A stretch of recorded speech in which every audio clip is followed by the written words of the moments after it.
Hey everyone, what's up? It's Babylonius from WalkingTheWind.com, here with an attempt at a video commentary guide. This is the second version because the first version I forgot to turn off push to talk, so my commentary had absolutely no sound whatsoever. So here we go with round two, my second attempt. This will be a heroic Skorypron commentary, so hopefully you understand, and let's get underway.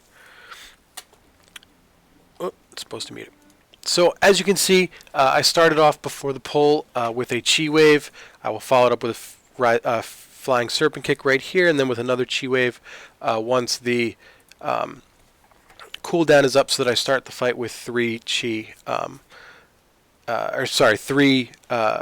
stacks of hit combo. So for this fight, I did very little preparation, and it will show with all of these scorpions coming with the way that we did it on heroic. We tanked the boss in front of all the ads, and really what this does is allows you to get a very high stack of of Mark of the Crane, as well as they're all just kind of grouped up to use your Fist of Fury. So as you can see, I was a little slow on using my initial Fist of Fury, which meant that it wasn't really up for the beginning of all of these, as well as I was prioritizing spinning crane kick. As you can look down at the damage meters, you'll see that the other monk is prioritizing Fist of Fury, and so he does a lot more damage. With my group, with my raid, there really isn't a whole lot of time to get ramped up with Mark of the Crane stacks, so I learned that prioritizing Fist of Fury on this fight, when they're all nice and grouped up, trying to get a Fist of Fury, a Strike of the Windlord, and a Whirling Dragon Punch into them, rather than really wasting time and trying to stack up a ton of Mark of the Crane. So as you saw before, I did get knocked back by the shockwave. I really had no idea what was going to be going on in this fight. One thing you can do if you do find that you're going to get knocked back with the shockwave is to drop a Transcendence, and then when you're knocked back, you are able to port back to the spot that you want to be next to the boss. So that's a very useful trick. Transcendence is a very important ability, and a very useful ability in Windwalker's toolkit. But Skorypron represents a fight where delaying Fist of Fury can be very useful. If you see that a new batch of scorpions are coming up and you notice that your Fist of Fury may be off cooldown, well, you can generate an extra stack or two. Here I am getting knocked back again because I, for some reason, just didn't use Transcendence. I typically forget. But as you can see, getting something like a Whirling Dragon Punch is very useful. It's a ton of damage. Especially, it's very easy to get all of them around you. So sometimes it's better to not worry about stacking up Mark of the Crane if you know you're only going to have a certain amount of time.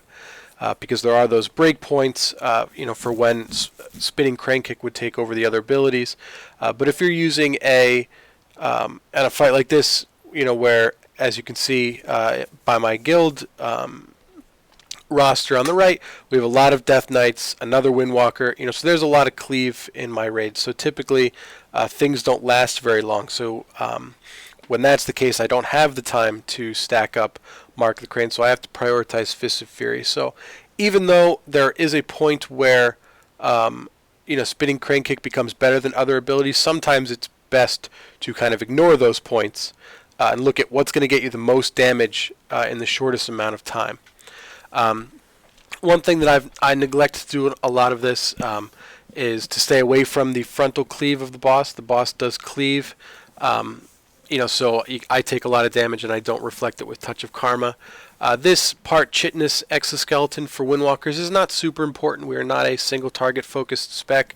And my personal belief is that the raid as a whole gains a lot more damage by us going hard on all the ads, because it's very easy for Windwalkers to go hard on all the ads, which frees up all of the other raiders. And it looks nice on logs, as you can see.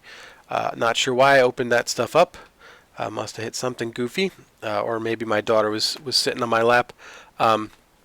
But I believe here's where I finally hide from a shockwave. Mostly probably because I can continue to hit the boss. But as you can see, I'm taking damage. I could be reflecting this with Touch of Karma. I nearly die because I was not paying attention. I did not save or attempt to use my Strike of the Windlord when all the ads were up. So this was the first time we killed it. There was a lot of decisions that I've learned, but maximizing damage on a fight like Skorypron is really all about saving your cooldowns and getting the most out of that cleave. So I waited a while. I'm not in a good position, as you can see. There's not a ton of numbers flying up when I just used that Fist of Fury. So I was not in a good position to cleave and hit all of those adds. Fist of Fury is just a cone in front of you, whereas Whirling Dragon Punch and Spinning Crane Kick are a radius around you, so it becomes a lot easier to hit multiple targets with Spinning Crane Kick. But on a fight like this, where you know they're going to come in, you can very easily use Fist of Fury, since they're nice and grouped up for you. So you may have noticed that my icon turned blue because I was fighting in front of the boss.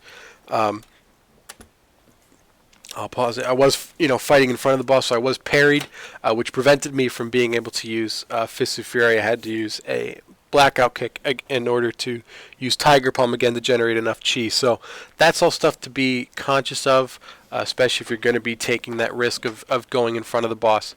But like I've said a couple times, really, doing the most amount of damage on this, a fight like Skorypron and some of the others like Spellblade, it's going to be very important about saving your cooldowns and using them at the most opportune time.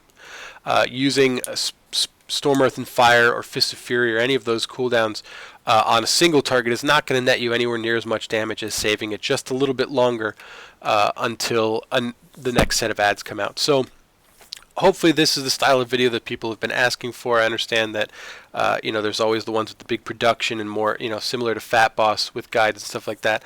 That just requires time and resources that I don't currently have. So this will hopefully have to do. If you like this style of video, please let me know in the comments. Like, comment, and subscribe to my video. I do add all of our new boss kills that I'm in for, as well as I'm starting to add video guides for Windwalkers. Check out walkingthewind.com, which is my website. It's focused on Windwalkers and should have pretty much everything you need. You can find me in Discord, as well as follow me on Twitter at Babylonius Monk. And then if you like the content that I provide, please support me through Patreon or PayPal, and there will be a link in the description. So hopefully you like the style of video, and it's one that people enjoy, so I can continue doing. So take care.